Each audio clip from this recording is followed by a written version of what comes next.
বিসমিল্লাহির রহমানির রহিম। আসসালাতু ওয়াসসালামু আলাইকুম রহমতুল্লাহি আলামিন। তো ব্লেসিং একাডেমিতে আজকের যে ক্লাসটা, এটা হচ্ছে আমরা ফোর্স মানে পদার্থবিজ্ঞানের তৃতীয় অধ্যায়ে বল চ্যাপ্টার নিয়ে শুরু করতে যাচ্ছি আর কি। দেখো এখানে একটা ফিগার মানে ছবি দেওয়া আছে, তোমাদের যে মেইন বইয়ের যে চ্যাপ্টারটা আছে সেখানে বলা হচ্ছে আর কি যে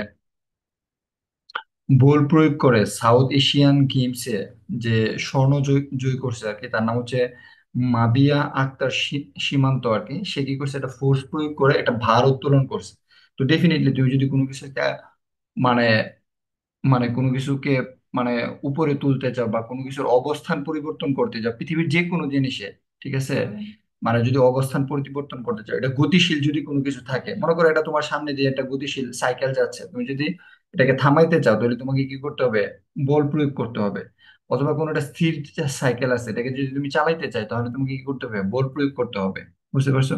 তো যেই বিষয়টা প্রয়োগ করতে হয় এটাকে কি বলে, বল বলে। বল মানে হচ্ছে কি, যে যে বস্তু স্থিতিশীল বস্তু হুম কে গতিশীল করে, অথবা গতিশীল বস্তুর গতির কি করে পরিবর্তন করে, এই জিনিসটাকে কি বলে, ফোর্স বলে।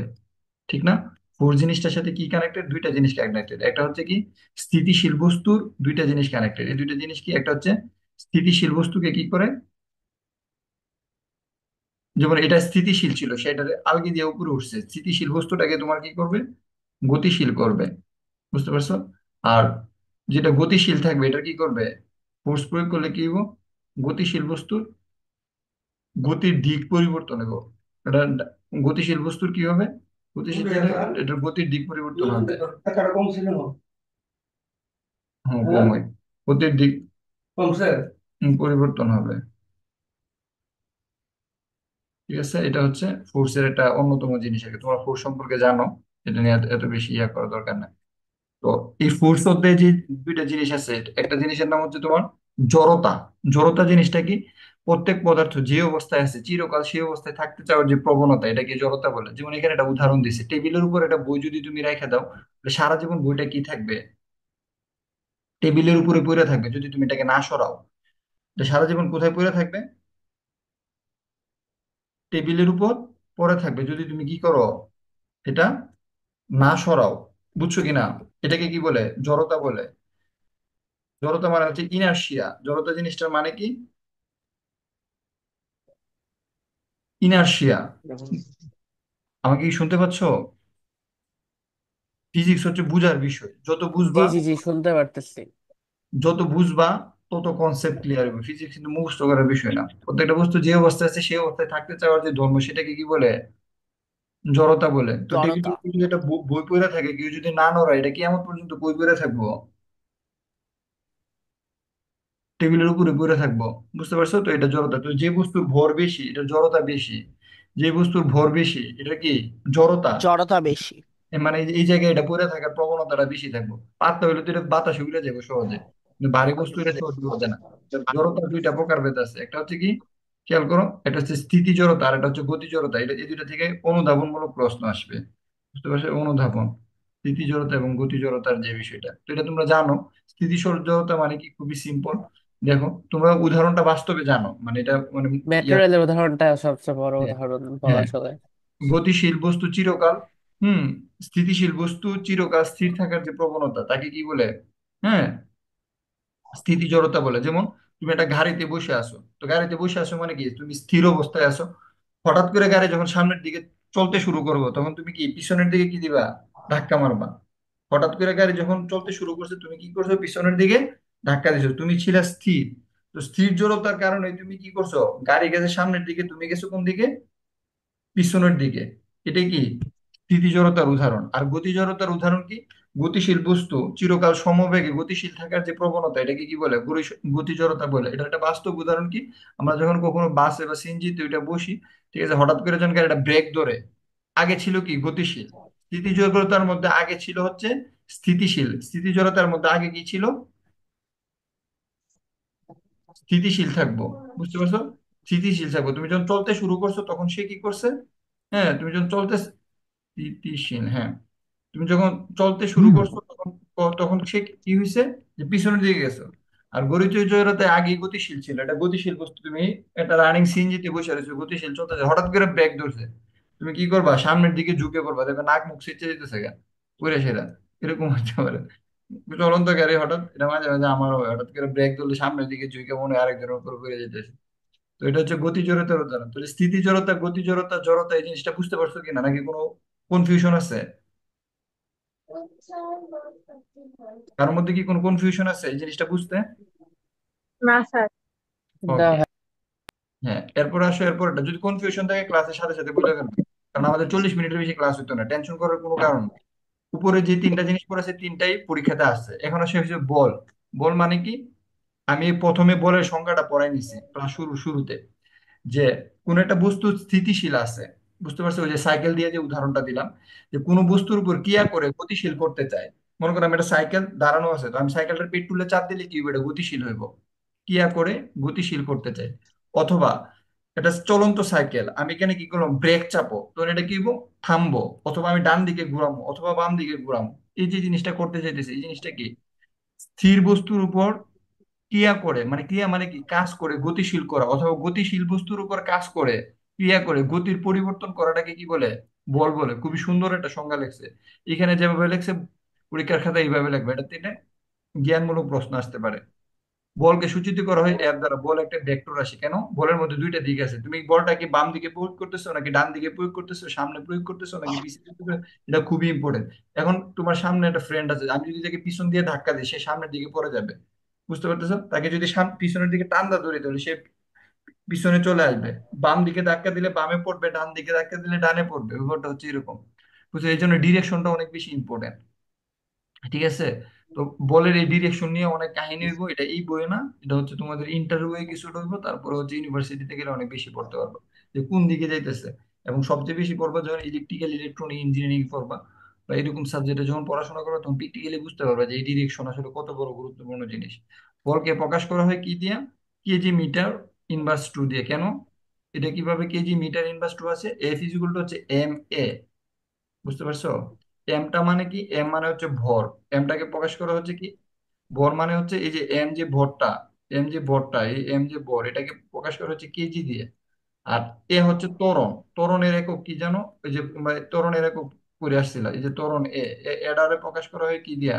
এম এস ইনভার্স টু দিয়া। M s inverse one. M S inverse, বেগ হচ্ছে এম এস ইনভার্স ওয়ান। বেগ হচ্ছে কি? বেগ হচ্ছে এম এস ইনভার্স ওয়ান, মানে দূরত্ব বাই সরণ। আর ত্বরণটা কি? দূরত্ব বাই সরণ স্কোয়ার। ঠিক আছে? এই জন্য কি KG M S inverse two. M S inverse one যে বলছো সে ভুল বলছো। একক হচ্ছে কত? নিউটন। বলের একক কত? নিউটন। তো এম এস ইনভার্স টু যেটা, আর এই কথাটা একই কথা এখানে। কেজি এর জন্য হচ্ছে এম, আর এম যেটা হচ্ছে দূরত্ব, দূরত্বের জন্য হচ্ছে এল। আর টি ইনভার্স টু ওটা হচ্ছে কি? এই যে সেকেন্ডের জন্য T inverse two. Second square মানে কি? T inverse two. এটা হচ্ছে বলের মাত্রা। এটা জেনে রাখলাম, কোনো সমস্যা নেই। এরপর হচ্ছে দুই ধরনের বল আছে, একটা হচ্ছে স্পর্শ বল আর একটা হচ্ছে অস্পর্শবল। এগুলো খুবই সিম্পল জিনিস, জাস্ট রিডিং করলে বুঝতে পারবা। যে বল সৃষ্টির জন্য দুটি বস্তুর সংস্পর্শের প্রয়োজন হয়, তাকে কি বলে? স্পর্শ বল বলে। মানে দুইটা বস্তুর সংস্পর্শ। যেমন স্পর্শ বলের উদাহরণ হচ্ছে ঘর্ষণ বল। মনে করেন আমি হাত দিয়ে টেবিলের মধ্যে ঘষা দিলাম, তাহলে আমার এখানে হাতও লাগবে, টেবিলও লাগবে। তারপর হচ্ছে টান বল, মানে কোনো কিছু টান দিয়ে দিলাম। ঠিক আছে? তারপর সংঘর্ষের সময় সৃষ্টি বল। যেমন মেজের উপর দিয়ে একটি বাক্স টেনে নেওয়ার সময় আমরা টান বল প্রয়োগ করি, মানে টাই না বাক্সটা নিয়ে যেতেছি। বাক্স গতির বিপরীত দিকে, তখন ঘর্ষণ বলের সৃষ্টি হয়। তাহলে বাক্সটা এখানে বসে থাকতে চাই মেঝের উপরে, আর আমি কি করতেছি?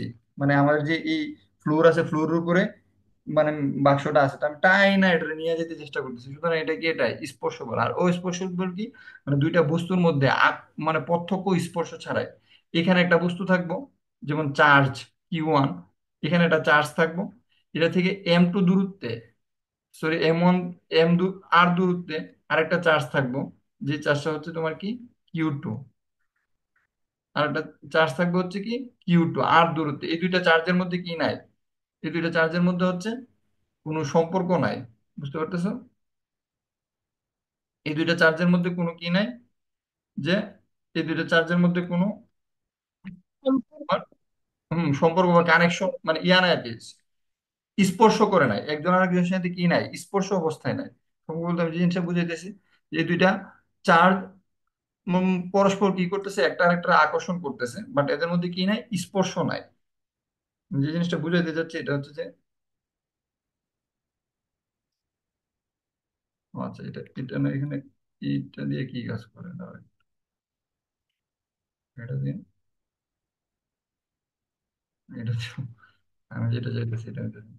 তো দুইটা চার্জ আছে আর কি, যদি ফিগারটা এখানে সুন্দর হয়েছে না, তারপরে আবার আঁকার চেষ্টা করি। একটা হচ্ছে Q1 এবং এখানে Q2, একটা আর একটা আর দূরত্ব অবস্থিত, এদের মধ্যে কি নাই, স্পর্শ নাই। তো এই জিনিসটাকে বলছে দুইটি বস্তু প্রত্যক্ষ স্পর্শ ছাড়াই যদি হয় তাহলে সেটাকে কি বলে তোমার, মানে অস্পর্শ বল বলে। যেমন পৃথিবীতে অস্পর্শ বলের সংখ্যা অনেক। যেমন ক্রিয়াশীল উম, উম, আকর্ষণমূলক বল হচ্ছে কি, দুইটি বস্তুর মধ্যে যে মহাকর্ষ বল আছে, মনে করো M1 একটা বস্তু আছে, ঠিক আছে, আর একটা বস্তু আছে হচ্ছে M2।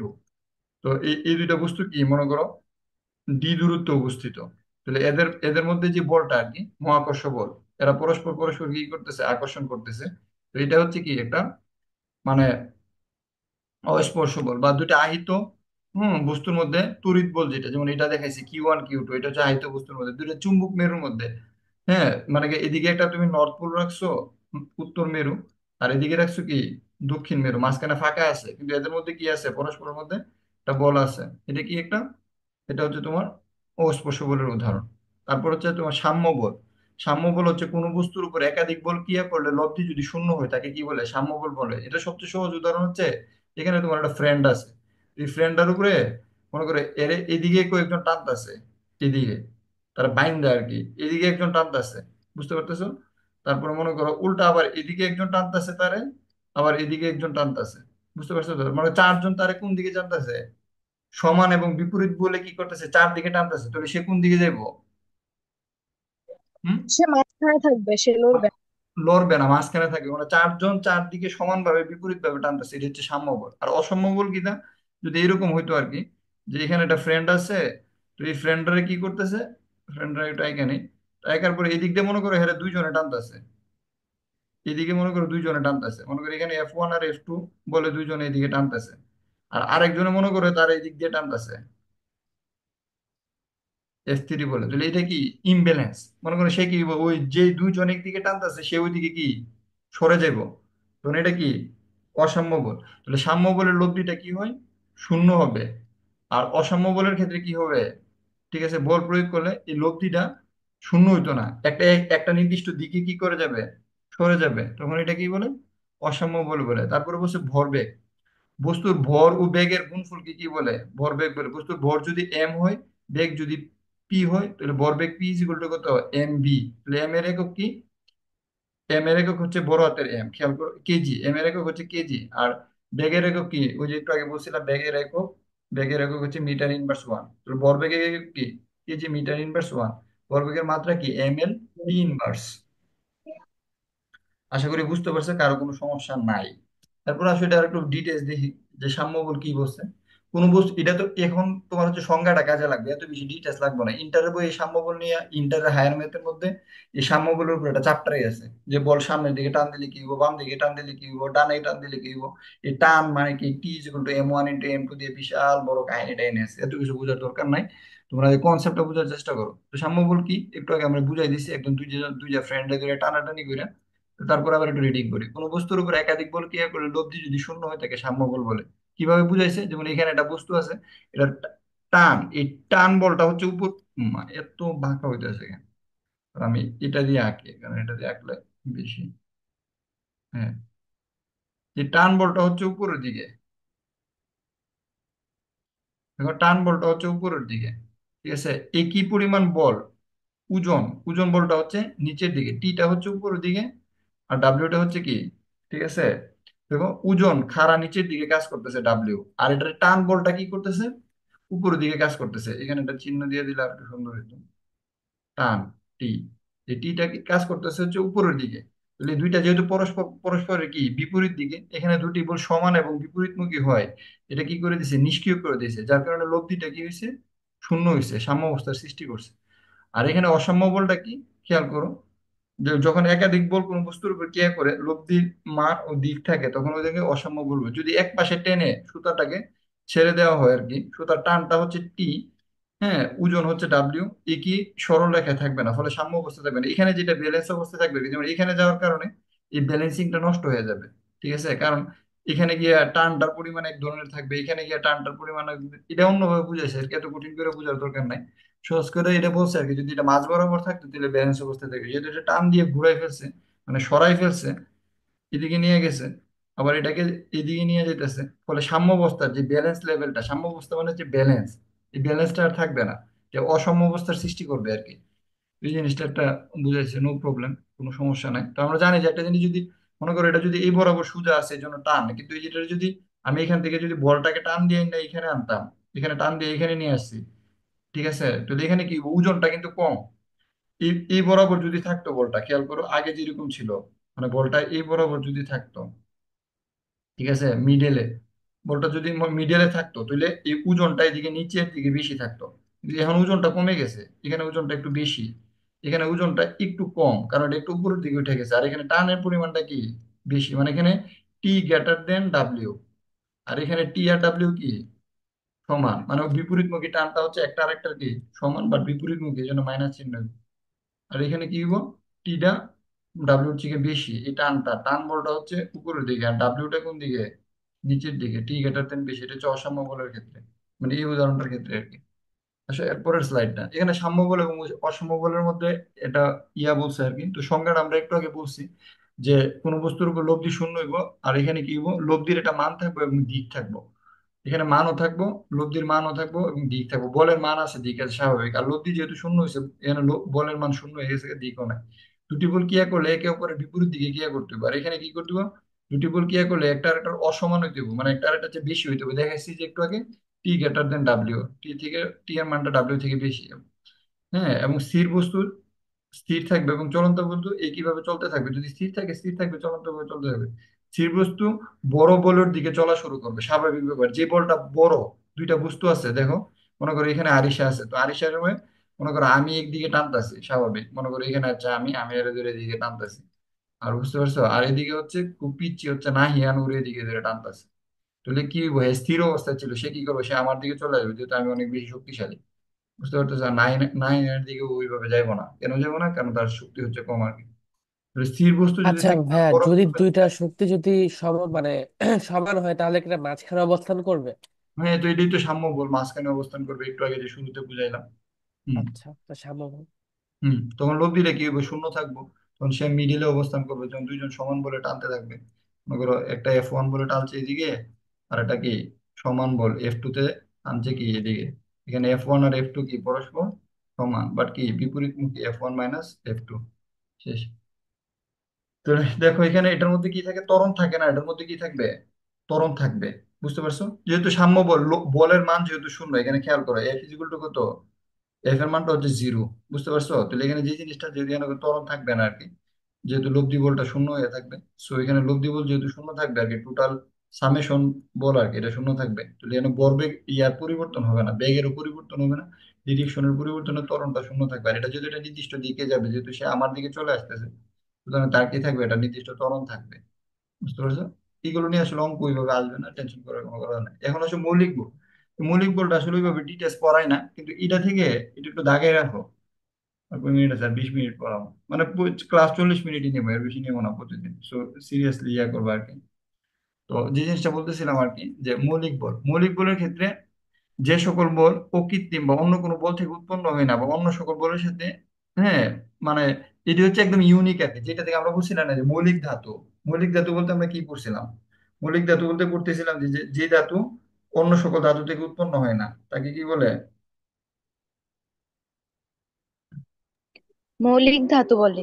অন্য সকল ধাতু থেকে উৎপন্ন হয় না তাকে কি বলে, মৌলিক ধাতু বলে।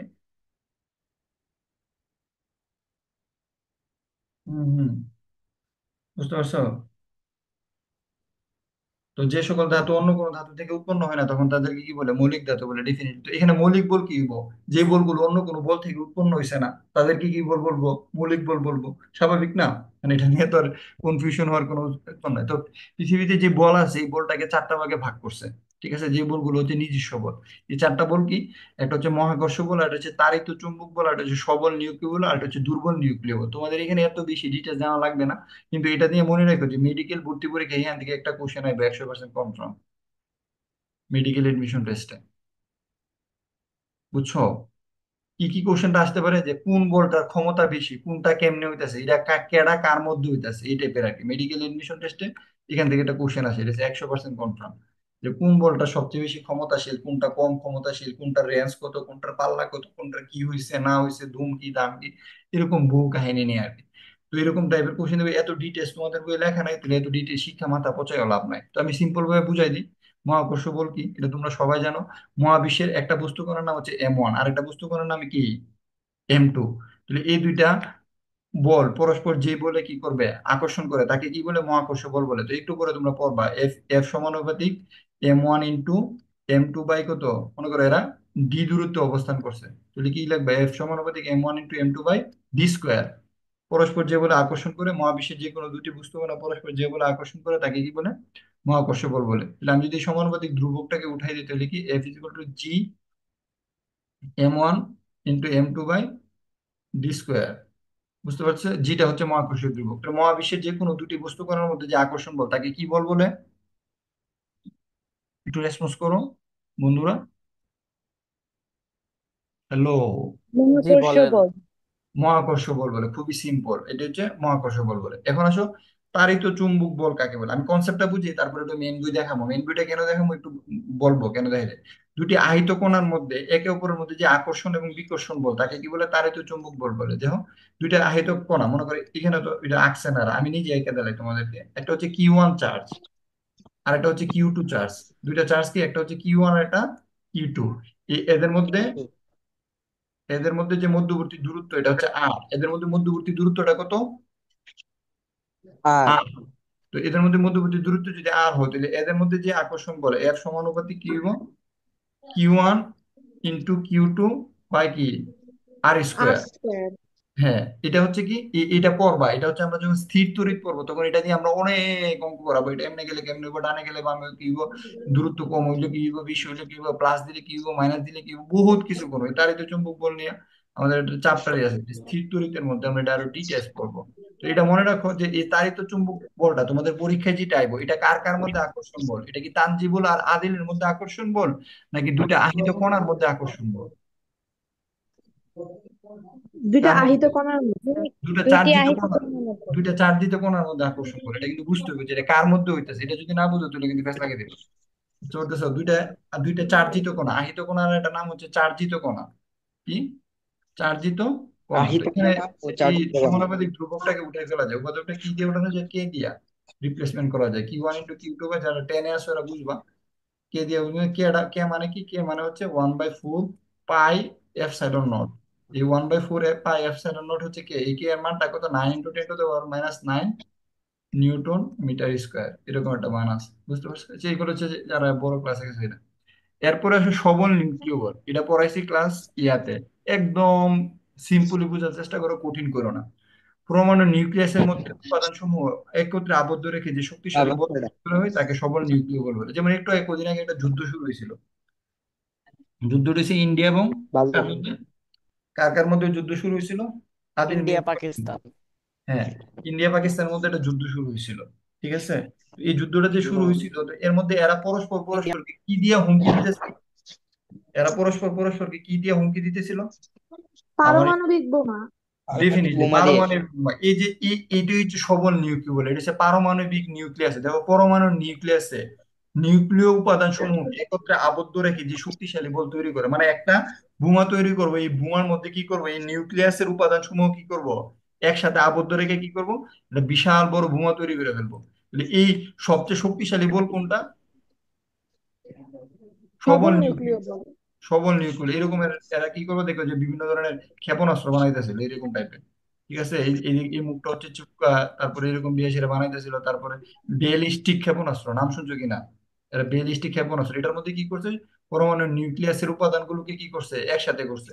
তো নিউক্লিয়াসের উপাদানগুলো আমরা দেখছিলাম যে গত ক্লাসের মধ্যে ইউরেনিয়াম থেকে মাঝে পারমাণবিক চুল্লি তৈরি করা হয়, সেখান থেকে অনেক বেশি বিদ্যুৎ উৎপাদন করা হয়। এটা হচ্ছে আমরা গত কেমিস্ট্রি ক্লাসে বলছিলাম, মনে আছে কিনা, হ্যাঁ। কেমিস্ট্রি জি ভাইয়া। জি তৃতীয় জি অধ্যায়। জি। কেমিস্ট্রি তৃতীয় অধ্যায়ে ইউরেনিয়ামকে যখন আমরা নিউটন দ্বারা আঘাত করছিলাম, ইউরেনিয়াম ভাইঙা বেরিলিয়াম বেরিয়াম এবং রেডিয়ামে পরিণত হয়েছিল এবং বিশাল পরিমাণ শক্তি উৎপন্ন করতেছিল।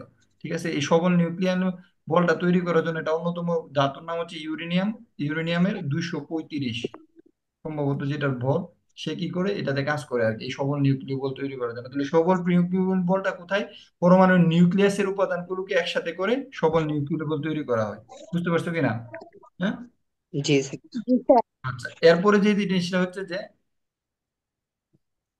মাকে শিখে আরেকটা, তো এরপরে যে জিনিসটা আসছে এটা হচ্ছে যে স্বল্প পাল্লার এবং এরপরে দেখো এটা হচ্ছে দুর্বল নিউক্লিয় বল। দুর্বল নিউক্লিয় বলটা হচ্ছে ওইটা না, এই যে পরমাণু নিউক্লিয়াসের চুল্লির মধ্যে গটায় যেটা, এটা না। তো এটা কি? এই দুর্বল নিউক্লিয় বলটা হচ্ছে, আমি এটা নিছি কেন, যে এটা হচ্ছে স্বল্প, এটা এখানে দিলে এখানে যেতে, স্বল্প পাল্লার এবং স্বল্প স্বল্প মানের বল নিউক্লিয়াসের মধ্যে মৌলিক কণিকার মধ্যে ক্রিয়ার মাধ্যমে গ- করে নিউক্লিয়াসকে অস্থিতিশীলতার উদ্ভব ঘটায়, তাকে দুর্বল নিউক্লিয়ার বল বলে। যেমন মনে করো কি হয় যে, যেমন সোডিয়াম ক্লোরিনের মধ্যে যে আকর্ষণ বল, বুঝতে পারতেছো কিনা? তখন কি হয়, একটা আরেকটার মধ্যে কি হইতেছে, ইলেকট্রনের কি হইতেছে, আদান প্রদান হইতেছে না? খেয়াল করছো কিনা? জি স্যার। ঠিক আছে। অথবা মনে করো মানে স্বল্প পাল্লার মধ্যে খুবই ছোট একটা রেঞ্জের মধ্যে আর কি দুইটা মৌলের নিউক্লিয়াসের মধ্যে কি হয়, যে তোমার যে স্বল্প মানের বল যে কাজ করে, ঠিক আছে, এবং নিউক্লিয়াসের মধ্যে একটা অস্থিতিশীল অবস্থা তৈরি হয়, তখন এই জিনিসটাকে কি বলে, তোমার হচ্ছে দুর্বল নিউক্লিয়াস। বিশেষ করে আমরা কেমিস্ট্রিতে যে বলগুলো ইউজ করি আর কি, বা ফিজিক্সের মধ্যে দুইটা চার্জিত কণার আকর্ষণ বিকর্ষণের মধ্যে যে বলগুলো ইউজ করি প্লাস মাইনাস করতে গিয়ে, এই জিনিসটাকে বলে দুর্বল নিউক্লিয়াস বলে। এটা আমি আরেকটু ডিটেলস বই থেকে একটু দেখাবো, এই কারণে দেখাবো যেহেতু এটা ভবিষ্যতে ঢাকা ইউনিভার্সিটি এবং মেডিকেলে তোমার ভর্তি পরীক্ষার মধ্যে এটা অনেক বেশি কাজে লাগবে। তো এই জন্য হচ্ছে আমি একটু বই থেকে দেখাবো, বই থেকে বই দেখাবো এই জায়গাটা থেকে। একটু ওয়েট করো। যেমন এখন আসো মহাকর্ষ বল কাকে বলে, বইটা আমি দেখাইতাম না, বাট এই কারণে দেখাইতে হইতেছে যে এটা মেডিকেল ভর্তি পরীক্ষার কাজ আসে, তো তো এই জন্য বই থেকে দেখাইতে হবে। না দেখাইলে যারা পরে মেডিকেলে পড়বা তারা আমার গালি দিবে, বলবে, আরে আমরা তো এটা আসলে বই থেকে এমনি পড়তে হবে। যেমন ওরা এখানে কিছু গান টান লেখছে যে এই জগতে প্রথম বলছে মহাকর্ষ বল, যে গ্রেভিটেশন, তো এই জগতে সৃষ্ট বস্তু তাদের ভরের কারণে একে অপরকে যে বল দিয়ে আকর্ষণ করে। তারপরে বলছে পৃথিবী এবং চাঁদের বল, পৃথিবী এবং চাঁদের মধ্যে যে আকর্ষণ বল এটা হচ্ছে কি মহাকর্ষ বলের উদাহরণ। তো পরীক্ষা যদি আসে যে পৃথিবী এবং চাঁদের মধ্যে যে আকর্ষণ, তাহলে কি এটা কি মহাকর্ষ বল, বা পৃথিবীর যে কোনো দুটো বস্তুর মধ্যে আকর্ষণ বল হচ্ছে মহাকর্ষ বলের উদাহরণ। তারপরে কি বলছে, তড়িৎ চুম্বক বল। তড়িৎ চুম্বক বল বলতে কি, তারা বলছে যে চিরুনি দিয়ে যদি মাথায় আছড়ায় আর কি, এটা পড়ার দরকার নাই, জাস্ট আমি ঘটনাটা বলি। তখন দেখবে চিরুনি কি করে, ওই যে আচরণ করে চিরুনিটা দিয়ে যদি মনে কাগজের টুকরাকে ধরো, তাহলে সেটাকে কি করে আকর্ষণ করে আর কি। মানে কি এখানে একটা চার্জ সৃষ্টি হয়েছে, চিরুনি যে ধনাত্মক চার্জ, কাগজের টুকরাতে মনে করে ঋণাত্মক চার্জের সৃষ্টি হয়েছে, এই জন্য পরস্পর পরস্পর কি করছে, আকর্ষণ করছে আর কি। একটু পরে এটা কি বল, তড়িৎ চুম্বক বল বা বিদ্যুৎ বলটা একটু পরে আবার, ঠিক আছে, বিদ্যুৎ পৃথিবীর মধ্যাকর্ষণের মধ্যে এটা হারাই যাবে। তারপর আছে দুর্বল নিউক্লিয় বল। এটাকে তড়িৎ বল থেকে ট্রিলিয়ন গুণ প্রায় ট্রিলিয়ন গুণ কিন্তু দুর্বল আর কি। বুঝতে পারছো? এটা তড়িৎ চুম্বক বল, যেটা তড়িৎ চুম্বক বল থেকে এই দুর্বল নিউক্লিয়টা করে, কিন্তু মোটেও মহাকর্ষ বল থেকে দুর্বল না। খেয়াল করো, তাহলে সবচেয়ে বেশি শক্তিশালী হচ্ছে সবল নিউক্লিয় বল। সবচেয়ে বেশি শক্তিশালী কোনটা? সবল নিউক্লিয় বল। সবচেয়ে শক্তিশালী নিউক্লিয় বল। তারপর হচ্ছে দুর্বল নিউক্লিয় বল। দেখো দুর্বল নিউক্লিয় বল তড়িৎ বল থেকে কিন্তু দুর্বল, মানে তারপর হচ্ছে তাহলে সবচেয়ে শক্তিশালী যেটা আমি একবার বুঝাইতে যেতেছি, সবচেয়ে শক্তিশালী হচ্ছে সবল নিউক্লিয় বল। সবল নিউক্লিয়, বুঝছো? তারপরে কে সবচেয়ে শক্তিশালী হচ্ছে সবল নিউক্লিয়, ধরে নাও আর কি, এটা হচ্ছে সবচেয়ে শক্তিশালী। তারপরে যেটা হচ্ছে, এটা হচ্ছে তোমার তড়িৎ। তারপরে কে? তড়িৎ। তড়িতের পরে কে? হুম, তড়িতের পরে কে? দুর্বল। বুঝতে পারছো? জি স্যার। হুম।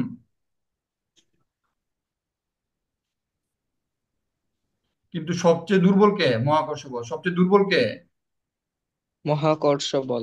সবচেয়ে দুর্বল হচ্ছে মহাকর্ষ বল। এই জিনিসটা আমাদের সবচেয়ে বেশি শক্তিশালী হচ্ছে সবল নিউক্লিয় বল, তারপর হচ্ছে তড়িৎ চুম্বকীয় বল, তারপর হচ্ছে দুর্বল নিউক্লিয় বল, তারপর হচ্ছে কি মহাকর্ষ বল। সবচেয়ে কম ইয়া হচ্ছে এটা। এই জিনিসটা মাথায় রাখো। এইটা কিন্তু আমি একটু অনেক লিখে দিচ্ছি, কিন্তু এই জিনিসটা অনেক গুরুত্বপূর্ণ এই লাইনটা। সবল নিউক্লিয় বল সবচেয়ে শক্তিশালী, তারপর হচ্ছে তড়িৎ। না মানে ক্লাস একটা মনোযোগ দিয়ে শুনলেই মুখস্থ হয়ে যাবে, এরপর আর বেশিক্ষণ লাগবে না। তো দেখো এখান থেকে যে জিনিসটা মনে রাখবা আর কি, এখান থেকে মনে রাখবা হচ্ছে যে এটা দুর্বল নিউক্লিয় বল হলো তড়িৎ চুম্বক বলের তুলনায়, ঠিক আছে, দুর্বল হলেও মহাকর্ষ বল থেকে দুর্বল না, মহাকর্ষ থেকে শক্তিশালী।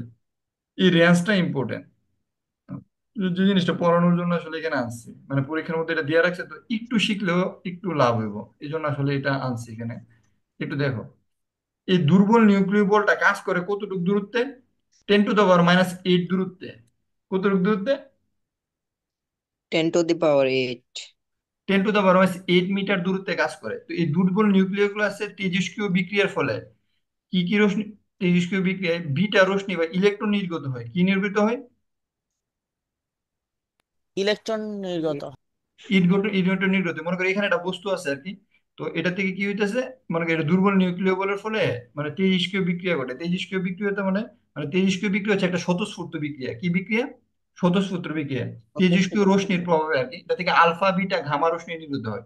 কিন্তু দুর্বল নিউক্লিয় বল যেটা আছে, এটা থেকে তেজস্ক্রিয় তার ফলে তোমার কি হইতেছে, যে আলফা রশ্মি হচ্ছে সবার কাছেরটা, বুঝতে পারতেছো, এইটা হচ্ছে আলফা।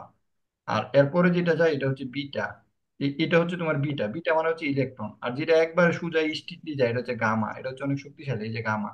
গামার উদাহরণ, আলফা লেখে এইভাবে, বিটা লেখে বি দিয়া, আর গামাটা লেখা হচ্ছে এটা। কিন্তু এটা থেকে যেটা রশ্মি তো এটা যে বেটা রশ্মি দেখছে আর কি, বিটা বলা যায়। বিটা রশ্মি নির্গত হয়। কিন্তু এখান থেকে যে এমসিকিউটা মনে রাখবা, এই যে সিরিজটা মনে রাখবা, সবচেয়ে শক্তিশালী সবল নিউক্লিয়, তারপরে তড়িৎ, তারপরে হচ্ছে দুর্বল, তারপরে সবচেয়ে কম শক্তিশালী হচ্ছে অভিকর্ষ বল। আর এখান থেকে দূরত্বটা কত? 10⁻⁸ দূরত্বে কাজ করে, এবং এটা থেকে বিটা রশ্মি বা ইলেকট্রন নির্গত হয়। শেষ। সবল নিউক্লিয়। এটা কিন্তু মেডিকেলে কাজে লাগবে, এই জন্য পড়াইতেছে, না হলে এটাও বাদ দিয়ে দিতাম, বুঝতে পারছো? আর এমনিতেও ইয়াতে আসে, পরীক্ষাতে আসে, এমন না আসে না, যেহেতু এটা মেডিকেলে কাজে লাগবে, সুতরাং এটা ইউনিভার্সিটি এডমিশন টেস্টে বা ফাইনাল পরীক্ষাতে আসবে। সবল নিউক্লিয় বল এটি হচ্ছে সৌরজগতের মধ্যে সবচেয়ে শক্তিশালী বল। তড়িৎ চুম্বক বল থেকে এটি 100 গুণ বেশি শক্তিশালী। তড়িৎ চুম্বক বল থেকে এটা কত গুণ শক্তিশালী? কত গুণ? 100 গুণ। 100 গুণ বেশি। এটা ইম্পর্টেন্ট, 100 গুণ বেশি শক্তিশালী। বুঝতে পারছো? যে আমি যদি বলি কম শক্তিশালী তো সমস্যা, 100 গুণ বেশি শক্তিশালী। ঠিক আছে। এটা মূলত নিউক্লিয়াসের ভিতরে রয়েছে প্রোটন এবং নিউট্রনের মধ্যে যে প্রচন্ড শক্তিশালী বল কাজ করে। এটা এটার ফলে কি করে, এই জন্য কি করে, এটার ভিতরে মানে নিউক্লিয়াসের ভিতরে যে জিনিসগুলোকে আটকে রাখে আর কি, প্রোটন এবং নিউট্রন নিজেদের মধ্যে প্রচন্ড শক্তিশালী বল কাজ করে, তাই প্রচন্ড বলে তাদেরকে কি করে নিজেদের মধ্যে আটকে রাখে। তাই বড় নিউক্লিয়াসকে ভেঙে ছোট নিউক্লিয়াসকে জোড়া দিয়ে এই বলের অনেক শক্তি তৈরি করা সম্ভব। মানে বড় বড় নিউক্লিয়াসকে ভাঙা ছোট নিউক্লিয়াস করা, এটাকে বলে হচ্ছে তোমার, বড়টাকে ভাঙা যখন ছোট করবা আর কি, এটাকে বলে ফিশন, মানে ভাঙে ফেলা। আর অনেকগুলো ছোটটারে জুড়ে দিয়ে যখন বড় করবা তখন এটা বলে ফিউশন। এটাও পড়ামু, টেনশন করার কোনো কারণ নাই, পরে আস্তে আস্তে পড়ামু। নিউক্লিয়ার বোমা তৈরির জন্য শক্তিশালী, এই যে বলছিলাম যে নিউক্লিয়ার বোমা সবল শক্তি, সবল নিউক্লিয় বল। বুঝতে পারছো কিনা? হুম, মিলছে কিনা? জি স্যার। সূর্য থেকে যে আমরা তাপ পাই, তাহলে এটা কোন বল দিয়ে তৈরি হয়? সবল নিউক্লিয় বল। সূর্য থেকে যে তাপ পাই, এটা কিসের উদাহরণ? সবল সবল নিউক্লিয় নিউক্লিয় বল। বল। সূর্য থেকে আলোর তাপ যে পাই, এইদিকে এমসি গুলো কোথায় আসবে? এমসি গুলো কিন্তু ফাইনাল পরীক্ষাতে আসবে। তুমি যদি এটা এইভাবে না বুঝতে পারো তাহলে কিন্তু ধরা খেয়ে যাবে। বুঝতে পারছো? তো বিজ্ঞানীরা ধারণা জি করেন যে স্যার। এই 4 ধরনের বল মূলত এক জায়গায় এসে সবগুলো এক সূত্র দিয়ে ওনারা ব্যাখ্যা করছে আর কি। এই ব্যাখ্যাটা হচ্ছে তোমার তড়িৎ চুম্বক বল দুর্বল নিউক্লিয় বলের মাঝে এই সূত্র দিয়ে ব্যাখ্যা করা গেছে, ঠিক আছে। এবং এটা গেছে মহাকর্ষ ইলেকট্রোউইক, হ্যাঁ, এবং নিউক্লিয় বল, এটাকে ভুল বলতে পারবো না, অন্যগুলোকে একই সূত্রে গাঁথা আর কি। মানে এই 4 ধরনের বলকে একটা সূত্র দিয়ে ওরা ব্যাখ্যা করার চেষ্টা করেছে আর কি, সেটা হচ্ছে তড়িৎ চুম্বক প্রক্রিয়া এবং দুর্বল নিউক্লিয় বলকে মাঝে একই সূত্র দিয়ে আর কি, তড়িৎ চুম্বক এবং দুর্বল নিউক্লিয় বল এটা করছে একসাথে, বুঝছো? আর করে আর কি, আর মহাকর্ষ ইলেকট্রোউইক ও নিউক্লিয়ার বল, মানে 3টা বলে ভাগ করছে। এই 4টা বলকে বিজ্ঞানী এটা পরে কি করছে, অনেক সময় 3টা বল দিয়ে ভাগ করে। তো 3টা বল দিয়ে ভাগ করলে কি করতে হবে, মহাকর্ষ জায়গায় মহাকর্ষ থাকবো, আর এই নিউক্লিয়ার বল যেটা, এটা নিউক্লিয়ার বলের জায়গায় থাকবো। আর দুর্বল নিউক্লিয় যেটা, বুঝতে পারতেছো, আর তড়িৎ চুম্বক, এই দুইটা মিলে কি করছে, একটা বল বানাইছে। দুর্বল নিউক্লিয় এবং তড়িৎ চুম্বক এই দুইটা মিলে বানাইছে একটা বল, এটা হচ্ছে ইলেকট্রোউইক ফোর্স। বুঝছো? ইলেকট্রোউইক ফোর্স। তো দুর্বল নিউক্লিয় আর কি তড়িৎ বল যেটা, তড়িৎ চুম্বক বলে, এই দুইটা মিলে বানাইছে কি, একটা ইলেকট্রিক আর কি। মানে এই 4টাকে অনেক সময় 3টাতে কনভার্ট করা যায়, এটাও জানে রাখলে আর কি। না জানে রাখলেও কিন্তু এমন কোনো গুণ হইতো না। জানে রাখছি যে সাম্যতা সাম্যহীনতা কি, এটা পড়াই ফেলছি। ভরবেগ কি, এটাও পড়াইছি। বস্তুর ভরবেগের একক কি, এটাও পড়াই ফেলছি। শেষ। এখানে একটা উদাহরণ দিয়েছে আর কি, ভরবেগ নিয়ে হচ্ছে কি বলছে, তুমি একটা টেনিস বল 10 মিটার বেগে দেয়ালে ছুড়ে মারছো, একই দ্রুতিতে আবার তোমার দিকে ফিরে আসছে। বলটার ওজন যদি 100 গ্রাম হয়, ভরবেগের পরিবর্তন কত? তাহলে আমরা জানি ভরবেগ মানে পি ইকুয়াল টু হচ্ছে এমবি। কাফি আঁকাকি বন্ধ। পি ইকুয়াল টু হচ্ছে এমবি, দেয়ালে আঘাত করার পরে ঠিক উল্টা দিকে ফিরে আসছে, তাহলে পি প্রাইম কত মাইনাস এমবি হবে, উল্টা দিকে ফিরে আসছে ডিরেকশনটা, এটা কাজের পরিবর্তন। ঠিক আছে, কি হবো, কাজের পরিবর্তন কিন্তু পি মাইনাস পি প্রাইম, তাহলে MB minus minus MB twice MB হবে, অর্থাৎ উল্টা দিকে ফিরে। এই পরিবর্তনের জন্য টেনিস বলটা দেয়ালে খুব অল্প সময়ে আঘাত করছে, বুঝতে পারছো, উল্টা দিকে যখন ফিরে আসে তখন দেখো ভরবেগের পরিবর্তন ডাবল হয়েছে। এটা হচ্ছে বিষয় আর কি, এই জিনিসটা মাথায় রেখো আর কি। কোনো একটা টেনিস বল তুমি দেয়ালে ছিঁড়ে মারছো, একই দুটিতে সে আবার উল্টা তোমার দিকে ফিরে আসছে, তাহলে এটা ভরবেগের পরিবর্তন কি হয়েছে, উল্টা দিকে যেহেতু ফিরে আসলে ভরবেগের পরিবর্তন কত হয়, ডাবল হয়। একই দিকে উল্টা দিকে ফিরে আসছে, এই জিনিসটা মাথায় রেখো আর কি। এর বাইরে আর কিছু না। আমরা মোটামুটি আজকে চ্যাপ্টারে যা পড়ানোর কথা ছিল প্রায় শেষের দিকে আছি, টেনশন করো না, একটু অনেক স্লাইড আছে, এটা আমি 5 মিনিটে পড়া দিতেছি। হ্যাঁ, একটা স্লাইডে আছে। হুম, দেখো, sir Isaac Newton philosophy of naturalis principia ম্যাথমেটিশিয়াতে যে 3টা সূত্র প্রকাশ করছে আর কি, এটা হচ্ছে তার একটা অমর গ্রন্থ আর কি। তো এই অমর গ্রন্থতে সে 3টা সূত্র প্রকাশ করছে। প্রথম সূত্রটা হচ্ছে বাহ্যিক কোনো বল প্রয়োগ না করলে স্থির বস্তু কি থাকবে।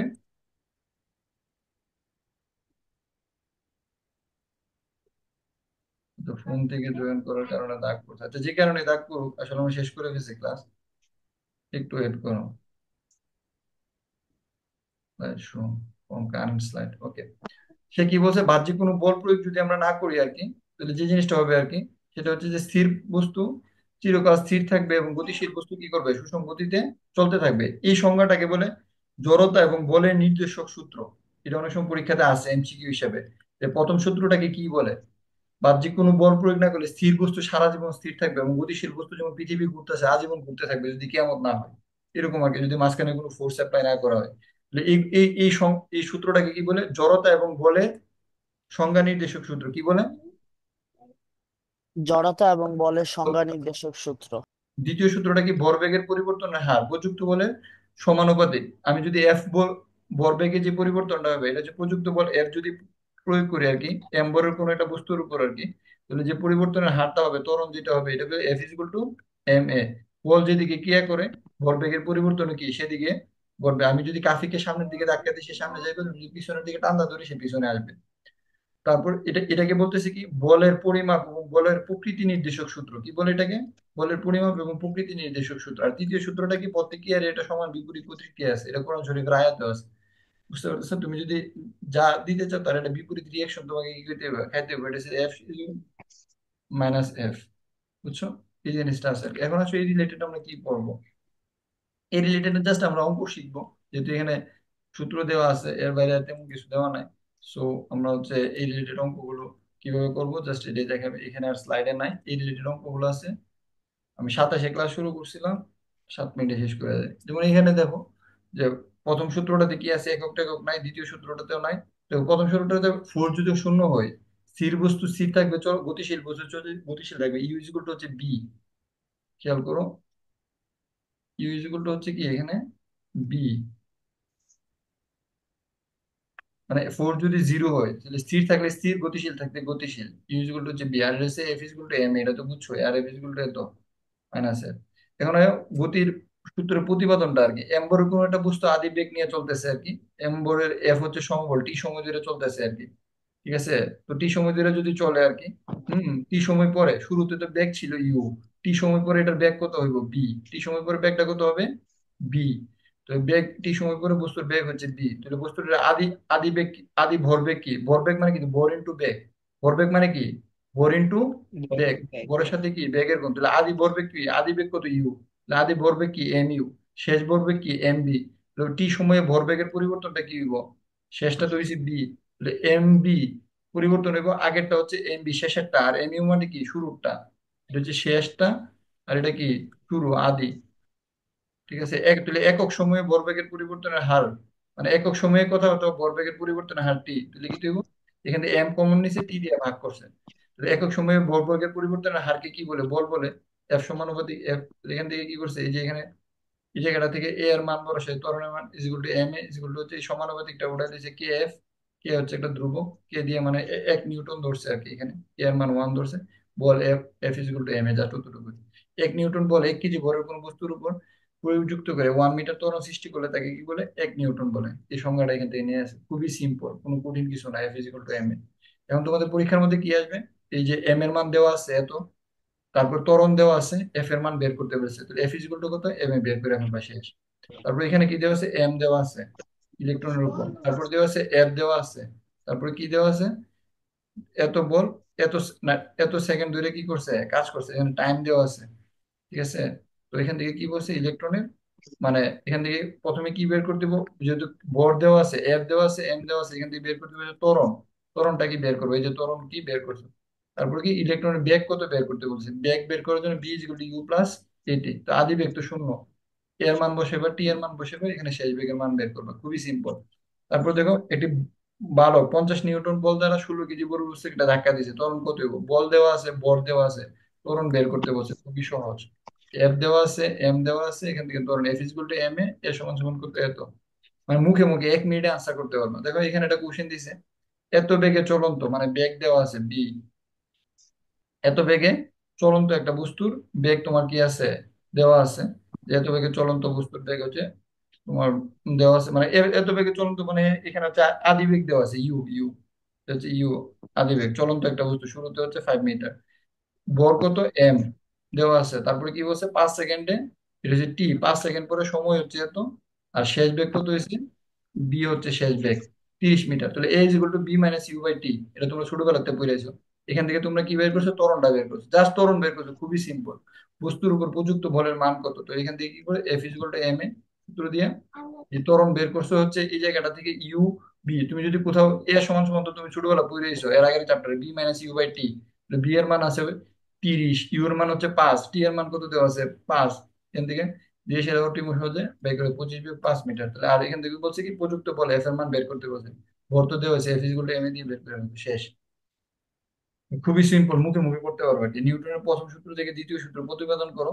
ঠিক আছে, এই প্রতিপাদনটা কি এটা হচ্ছে আমরা নেক্সট ক্লাসে দেখাবো, আজকে টাইম শেষ। বুঝছো? তৃতীয় সূত্রের ব্যাখ্যা কি? আচ্ছা, এটা বলে ফেলি, 1 মিনিটে বলে ফেলি। দ্বিতীয় সূত্র থেকে আমরা জানি F=ma। ঠিক আছে, তো F=ma, এ সমান সমান আমরা কি জানি, B - U/T। তাহলে এই যে গুণ করো, M=B - U=F t। যদি বাইরে থেকে কোনো বল প্রয়োগ না করা হয় তাহলে এফ এর মান কত হইব? শূন্য হইব। তাহলে M B - U হচ্ছে 0। যেহেতু বস্তুর ভর শূন্য হতে পারে না, বস্তুর ভর যেহেতু শূন্য হতে পারে না, তাহলে B= কত, ইউ, মানে স্থির বস্তু সারা জীবন স্থির থাকবো। B=ইউ মানে কি, এই দেখো একটু আগে আমি বুঝলাম, B=ইউ মানে হচ্ছে, দেখো এই যে এটা, B=ইউ, মানে এফ এর মান যখন 0 হইব তখন বি আর ইউ কি হইব, সমান হইব। না আদি বেগ এবং এবং শেষ বেগ কি হইব, সমান হইব, মানে স্থির বস্তু আজীবন স্থির থাকবে, এটা হচ্ছে যা। আর নিউটনের তৃতীয় সূত্রের ব্যাখ্যা, তৃতীয় সূত্রের ব্যাখ্যাটা কি, যে দুইটা বল কি হইব, F1 এবং F2 বলে যদি পরস্পরকে কি করে, মানে মানে ধাক্কা দিয়ে আর কি, F2 সমান সমান -F1। ভূমির উপর তুমি দাঁড়ায় রয়েছো, তুমি যদি ভূমিকে F1 বলে ধাক্কা দাও, ভূমি কি উল্টা বলে তোমাকে কি দিতেছে, ধাক্কা দিতেছে। তুমি তুমি কি আরো গায়ে ধাক্কা খাইয়ে দেখো, যে তুমি যখন কারো গায়ে ধাক্কা দিবা, সে তার কাছ থেকে তুমি বিপরীত দিকে কি হবে, একটা ধাক্কা খাবা। এটাই F1। মনে করো, এটা উদাহরণ দিয়ে বুঝাই দিই।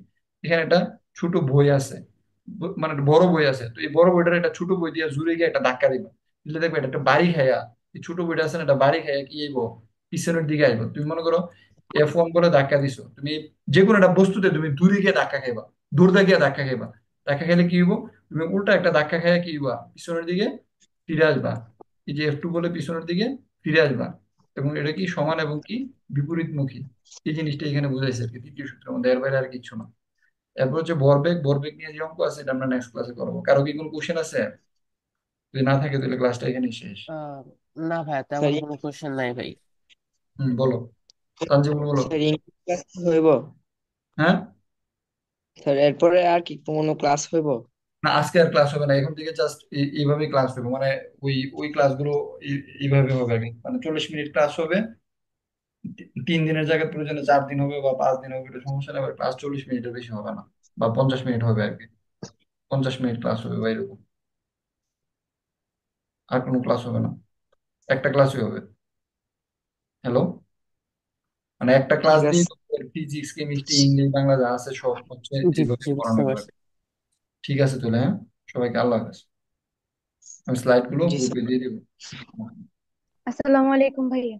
ওয়ালাইকুম আসসালাম, স্যার কেমন আসসালামু আছেন? আলাইকুম। স্যার ওয়ালাইকুম আসসালাম। আসসালামু আসসালামু আলাইকুম। আলাইকুম। ওয়ালাইকুম আসসালাম।